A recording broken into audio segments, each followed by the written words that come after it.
No one in Maple Hollow talked about the North Forest anymore. Not in a serious way. Not since the old fire towers stopped being used and the trails faded into thin lines of mud and fern. People joked about it sometimes. They said the woods swallowed phones and snapped GPS signals like dry twigs. They said the trees there stood too close together, like they were guarding something. Most of the town kept their distance because it was easier than admitting they were curious. Rafi did not believe in ghost stories. He believed in broken fences, lost dogs, and unpaid bills. Real problems. The kind you could point at. So when he saw the photo on his cousin Lena's phone, he laughed once and tried to hand it back. It was a crooked picture taken between branches. In the center, half covered in moss and vines, stood something that did not belong in any forest. It looked like a wall made of smooth gray stone, tall and straight, with a perfect rectangle cut out of it like a doorway. Except there was no door. Just darkness on the other side, as if the forest itself had been sliced open. Rafi's laugh faded fast. "Where did you take this?" he asked. Lena's eyes were bright in the way they got when she smelled a secret. "North Trail, past the creek bend. I went out there to film mushrooms for my channel. I heard a weird sound, like humming. I pushed through the brush, and I saw that." Rafi stared at the image again. The edges of the doorway looked too clean. The stone looked too new. But vines and moss clung to it like it had been there a long time. The photo made his skin itch. "Maybe it's a ruin," Lena said. "Like an old bunker." "A bunker has a roof," Rafi said. "And why would it be this smooth?" Their friend Musa slid into the booth with hot tea and that calm face he always carried, like he had time stored somewhere. "You both look like you saw a wild animal." Lena turned the phone to him. Musa leaned in, and his eyebrows lifted. "That's not from the old mill," he said. Rafi's stomach tightened. "You know the forest." Musa nodded. "My uncle used to hunt deer up there. He told me there's a place where the air feels wrong, like it is colder in one circle than anywhere else. He said never to camp near it." Lena grinned as if that was the exact reason she wanted to go. Rafi felt something else. Not excitement. A careful fear, like when a car on the highway drifts too close to your lane. "Don't post it," he said. Lena rolled her eyes. "Why not?" "Because," Rafi said, searching for the right words, "things like this make people do dumb stuff. Trespassing. Falling. Getting lost. And if it's private property, the owner might not be friendly." Musa took a slow sip of tea. "Or the owner is very friendly and very lonely." Lena pointed at Musa. "Exactly. We should go back. Today. Before the light goes." Rafi wanted to say no. He wanted to go home and forget that photo. But something in him had already stepped through that doorway, the part that hated mysteries with sharp edges. So he agreed, because he told himself it was for safety. Someone had to be the responsible one. 2 hours later, the three of them stood at the edge of the North Forest, where the town ended and the green began. The air smelled like wet leaves. The trees were tall and silent. Even the birds sounded far away. Lena carried her phone on a small tripod, ready to film. Musa carried a backpack with water, snacks, and a bright orange rope. Rafi carried a small flashlight and a pocket knife, which made him feel less stupid. "Before we go," Lena said, turning to the camera, "comment where you're watching from. City or village. And have you ever found something strange in nature that made you stop breathing?" Rafi groaned. "You're already doing that." "It's a good hook," Lena said, not even embarrassed.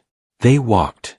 At first, the trail was normal, just a narrow path with broken twigs and muddy prints.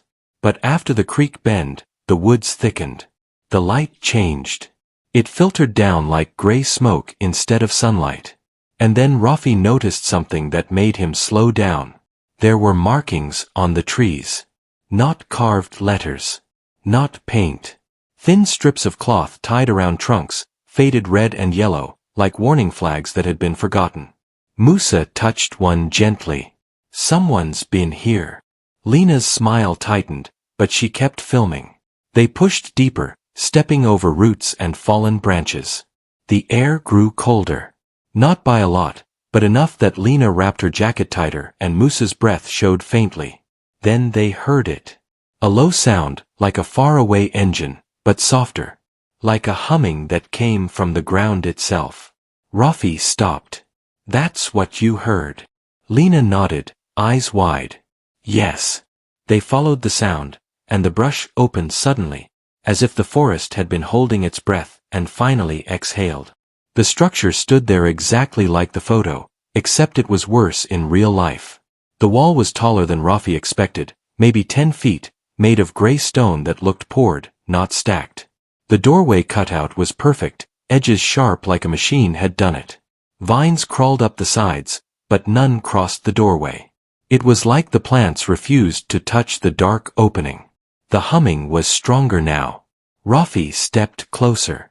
The air around the doorway felt different, heavy, like standing near a running fridge.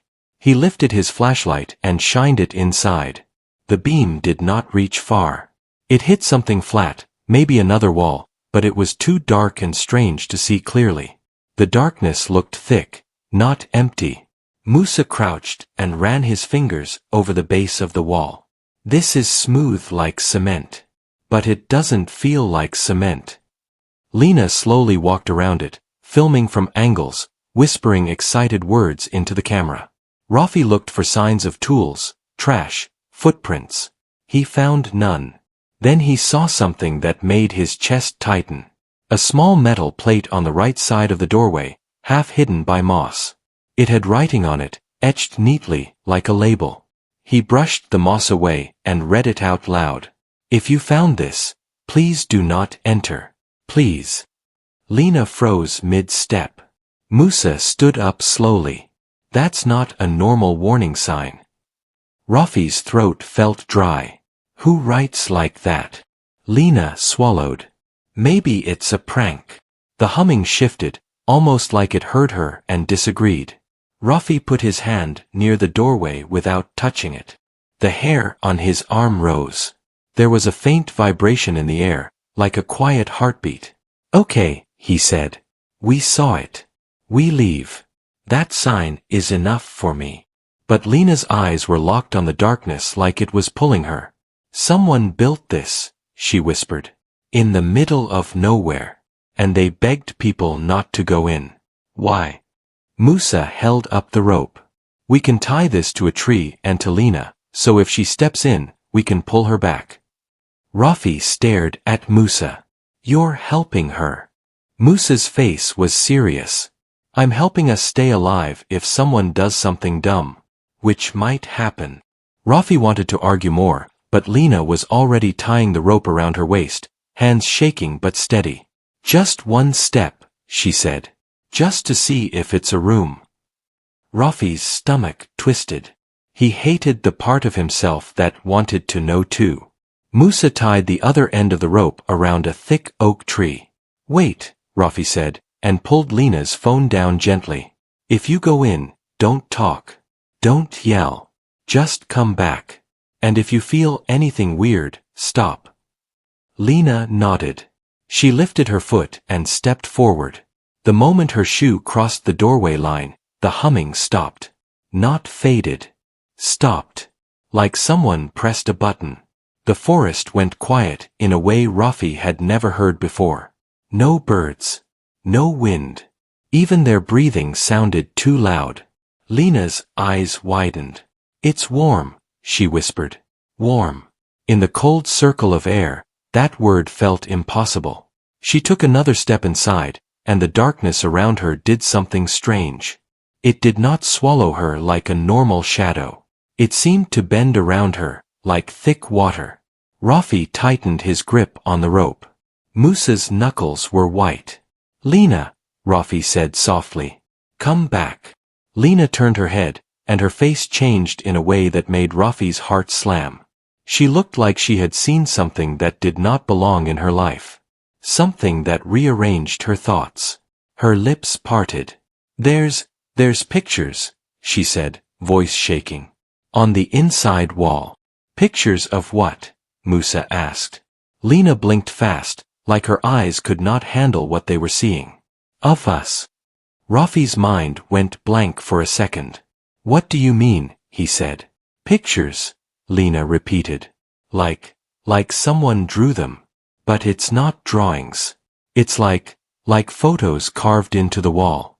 Rafi, there's one of you sitting in your garage fixing your bike. Musa, there's one of you at the river last summer. And there's one of me taking this exact photo yesterday. Rafi felt cold spread through his chest. That's not possible, he said. Lena took one more step forward, like she could not stop herself. And then the humming returned, but different. Sharper. Faster. Rafi felt the rope pull, not from Lena's movement, but from inside the doorway, like something tugged the line gently, testing it. Musa's eyes widened. Something is pulling. Rafi's hands tightened until they hurt. Lena, back up right now. Lena's voice came out small.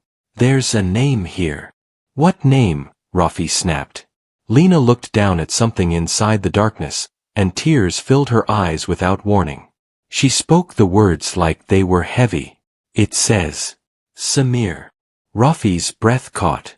Samir was his older brother. Samir was the person the town still whispered about sometimes, the boy who vanished into the North Forest 7 years ago and never came back. Rafi's mind flashed with the last memory of him. Samir's laugh. His hand ruffling Rafi's hair. The promise he would return before dark. Rafi stumbled forward without thinking, rope burning his palms. Lena, come back, he said, voice breaking. Now. But Lena was staring deeper into the doorway like someone was standing there, just out of sight. Then a voice came from inside the structure. Not loud. Not scary. Calm and tired. Please don't pull her, the voice said. You'll hurt her. Rafi froze so hard his muscles locked. Musa whispered. There's someone in there. The voice spoke again, closer now, as if walking toward them. I built it, the voice said. I built it so no one else would have to lose a brother. Rafi's throat went tight. He barely managed to speak. Who are you? The figure stepped into the doorway's edge, and the forest light touched his face. He looked older than Rafi expected, maybe late 30s, with a tired beard and eyes that carried too much pain. His clothes were simple, worn, patched like he had been living rough. But what shocked Rafi was not his clothes. It was his face. Because the man looked like Samir. Not exactly. But enough. Same jaw. Same eyes. Same tiny scar under the eyebrow. Rafi's whole body went cold. And the man said the words that broke something inside him. I'm sorry, the man whispered. I didn't mean to survive. Rafi could not breathe. Lena stood trembling in the doorway like she was trapped between two worlds. Musa held the rope like it was the only thing keeping reality from snapping. And the man looked at Rafi with a pain so real it made Rafi's knees weak. If you're here, the man said softly, then it finally found you too. Rafi's voice came out like a crack. Where is my brother? The man swallowed, eyes glossy. I was your brother. And the humming rose again, louder, like the structure itself was waking up. Rafi did not answer. His throat was locked, like the words had fallen into a deep hole and could not climb out. He stared at the man's face, searching for something that would prove it was a lie. A mask. A trick. A stranger who studied old photos. But the scar under the eyebrow was real. Rafi had seen that scar when Samir was 13, after he fell from the mango tree behind their house and tried to pretend he did not cry. Only family remembered that. Lena stood half inside the doorway, rope tight around her waist. Her eyes were wet, her lips shaking. Musa held the rope with both hands and kept his feet planted like a human anchor. The man lifted his hands slowly, palms open. Please, he said. Just listen. Don't step inside. Not yet. Rafi's voice finally came out, rough and thin. If you are Samir, why do you look like this? Why are you here? Why is Lena inside something that should not exist? The man flinched at the name, like it stabbed him. I'm not the Samir you remember, he said. I'm what's left of him. And what's left is not safe. The humming around them grew louder, like a swarm of bees waking up under the ground. Rafi felt it in his teeth. Musa leaned toward Rafi without taking his eyes off the doorway. Rafi, we should pull Lena out. Now. No, the man said quickly. His voice stayed calm but urgent. If you yank her, the edge will cut her. It's like a river with a sharp current. You pull too fast, it takes skin. Lena's breath became short. Rafi, I feel warm on one side and cold on the other. It's like my body is split. Rafi's hands shook on the rope. He hated that the man's words sounded like truth. How do we get her out? Rafi demanded. Slow, the man said. Like you're backing away from a wild animal. One step at a time. Keep your voice steady. Keep her mind steady. Rafi forced his breathing to slow. He looked at Lena, not the doorway, not the man. Lena, he said gently. Look at me. Not inside. Look at me. Lena blinked, like waking from a dream. Her eyes found his, and she nodded once. Okay, she whispered. Take one step back, Rafi said. Just one. Lena lifted her foot. The moment her shoe moved toward the forest side, the humming changed pitch, as if the structure did not like losing her. The man stepped back too, away from the doorway line, giving her space. His face was tight with fear he was trying to hide. Lena's foot touched forest ground. The humming dipped lower. Her shoulders sagged like she had been holding a weight. Again, Rafi said, voice steady even though his chest burned. One more. Lena stepped fully out. The moment her body cleared the doorway, the sound snapped off again. Silence dropped like a blanket. Lena fell to her knees, hands on the dirt, breathing hard. Musa loosened the rope and crouched beside her. You good? Musa asked. Lena nodded but did not look up. I saw too much. I saw things that haven't happened. Rafi's skin prickled. What things? Lena swallowed.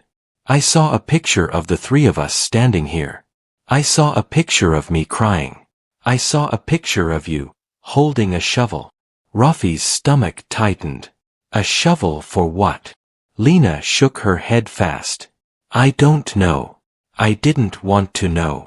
Rafi turned back to the man.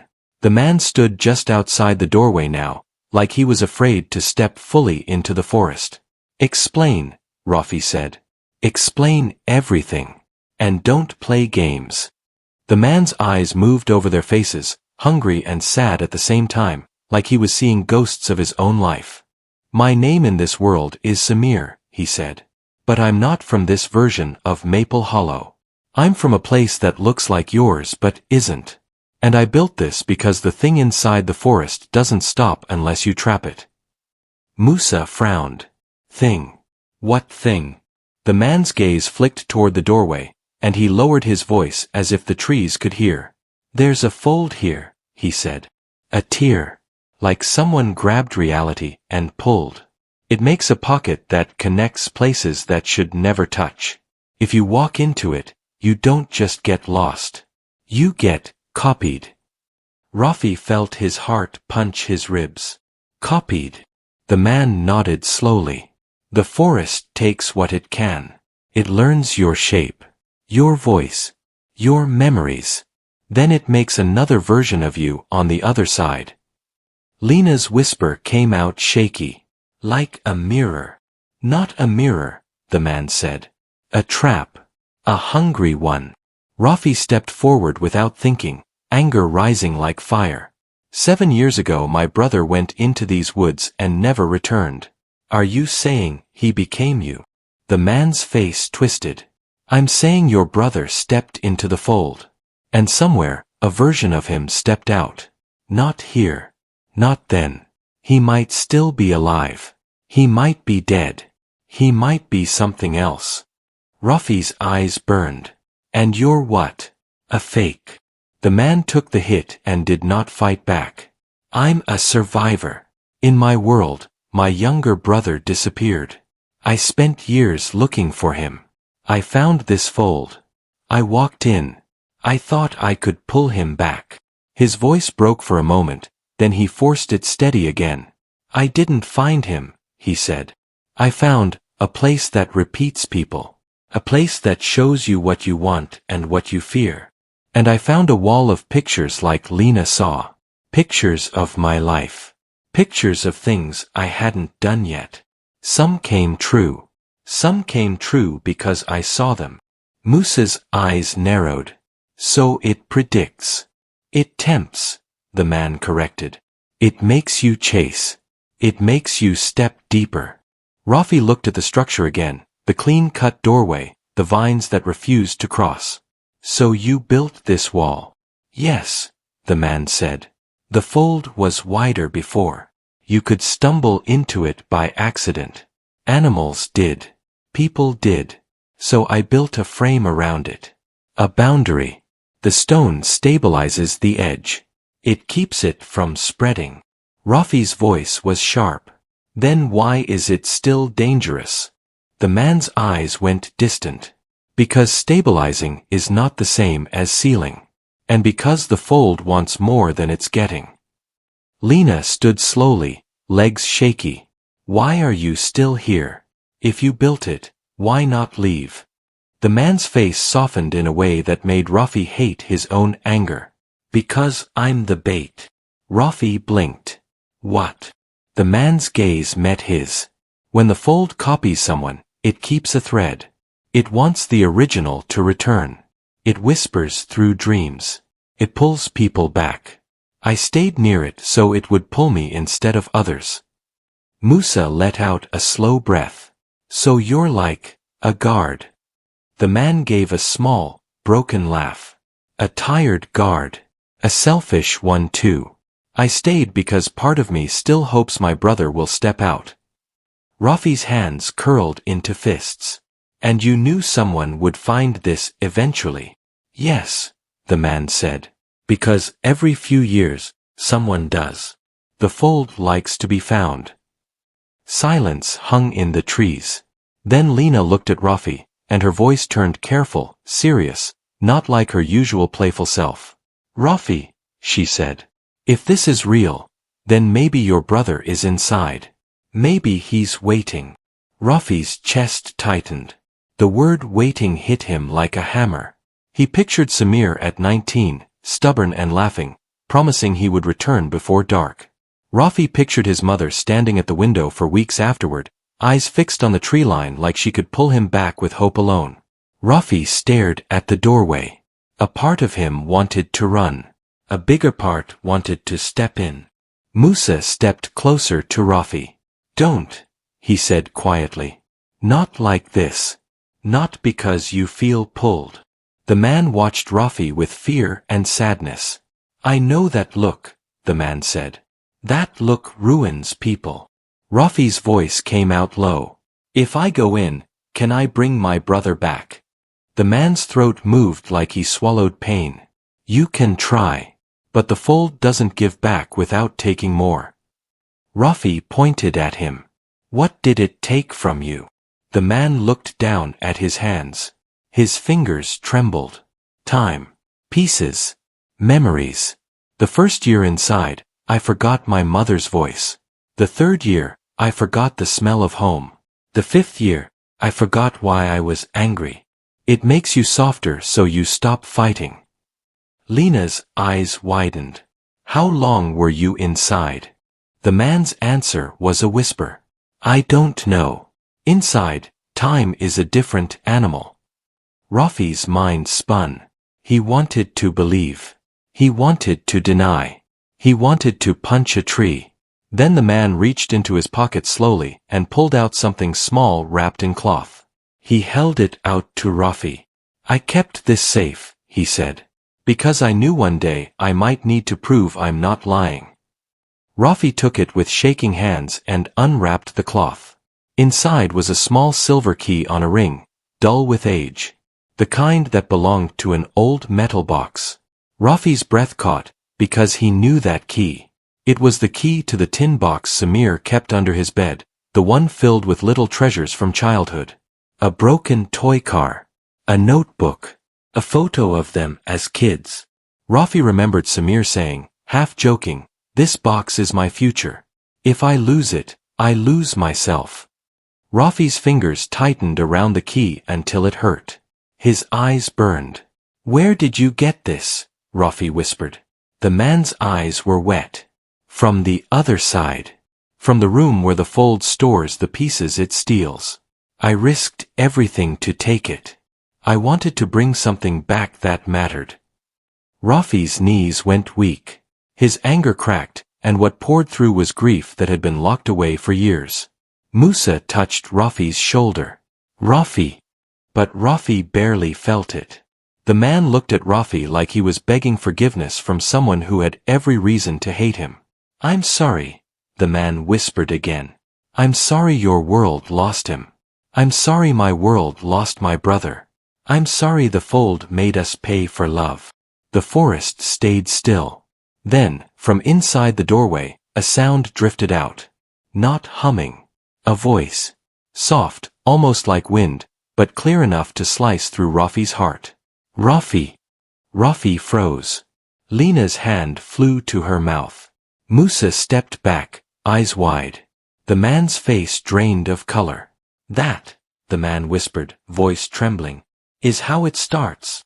The voice came again, a little louder, like someone standing just behind the darkness. "Rafi, it's cold. Please." Rafi's entire body shook. His eyes filled fast. It sounded like Samir. It sounded exactly like Samir. Rafi took a step toward the doorway before he even realized he moved.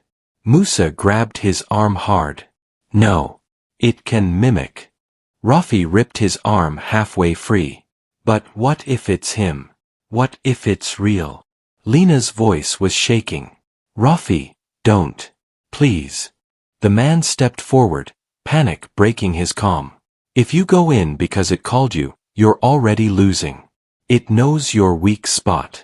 The voice inside the doorway shifted, turning sharp, almost angry. "Rafi, don't listen to them. They don't want you to know the truth." Rafi's head spun. The voice sounded human, hurt, desperate. Then something else happened that made Lena cry out.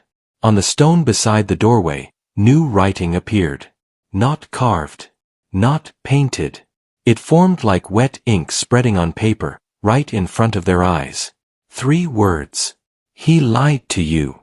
Rafi stared at the words, heart pounding so hard it felt like it would split him. He looked at the man, the almost Samir man, and suddenly every warning sign felt suspicious. "What did you do?" Rafi demanded. "What are you hiding?" The man's voice cracked. "I didn't write that. It's the fold." But the timing was perfect. Too perfect. The voice inside the doorway whispered again, softer, more personal. "He's not your brother. I'm your brother. I'm here. Come closer." Rafi's hands shook around the silver key. His mind was tearing in 2 directions.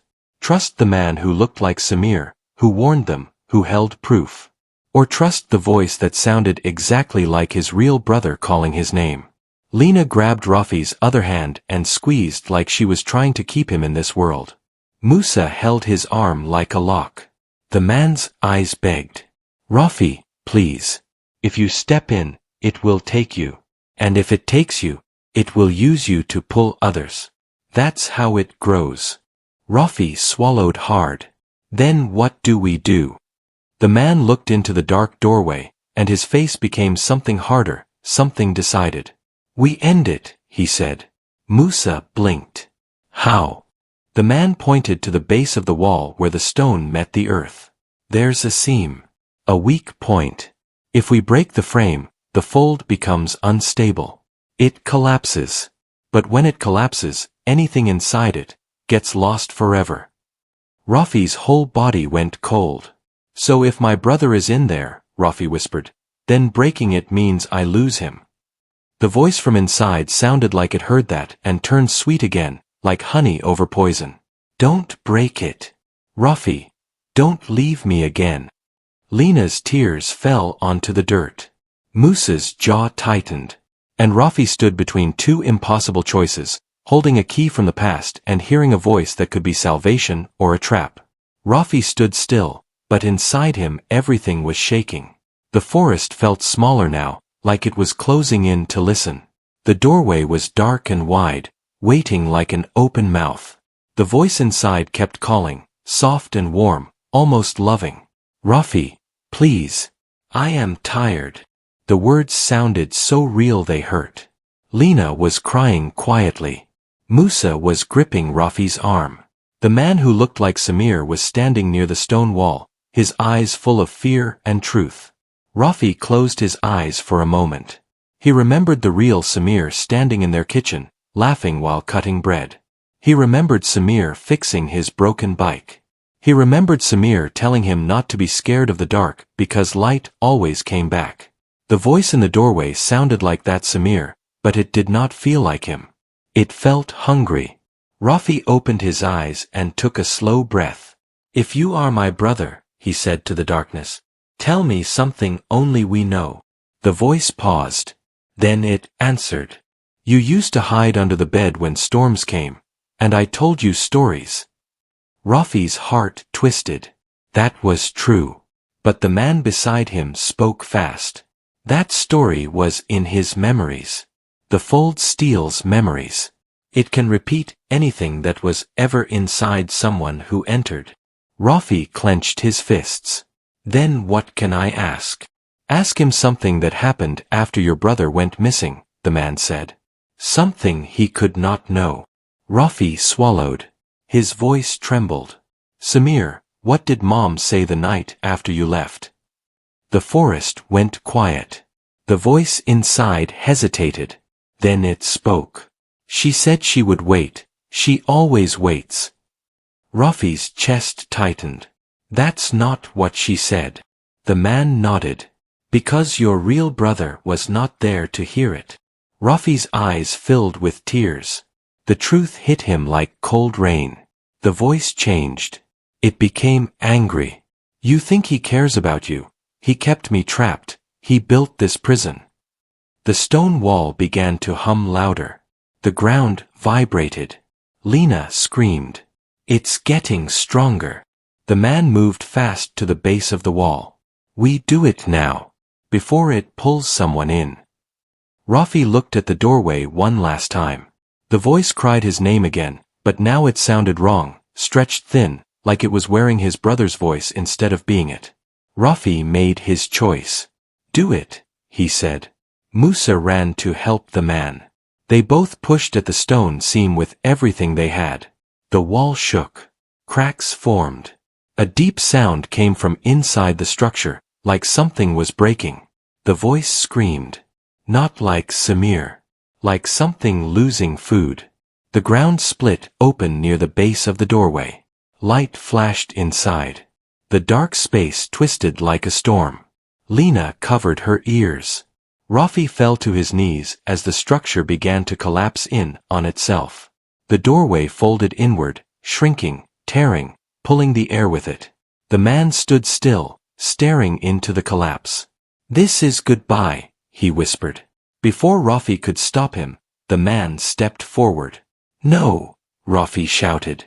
The man turned back once. His eyes were calm now. I was already half gone, he said. Tell your world I tried. Then he was pulled into the collapsing fold. The doorway closed with a sound like a deep breath leaving the earth. And then there was nothing. No wall. No hum. Only trees and quiet forest air. Rafi, Lena, and Musa stood in shock. The place where the structure stood was now just dirt and leaves. Lena sank to the ground, shaking. Musa sat beside her, silent. Rafi stared at the empty space. His heart felt broken but lighter at the same time. They walked back to town in silence. Days passed. The forest felt normal again. But sometimes, late at night, Rafi would hold the small silver key and feel something warm in his chest. He knew now that some doors should never be opened, even when love is calling from the other side. And he also knew that courage is not always about stepping forward. Sometimes it is about letting go. Before you go, have you ever felt pulled towards something that you knew was not safe, or have you ever lost someone and wished you could step into the past? Drop a comment and tell your story.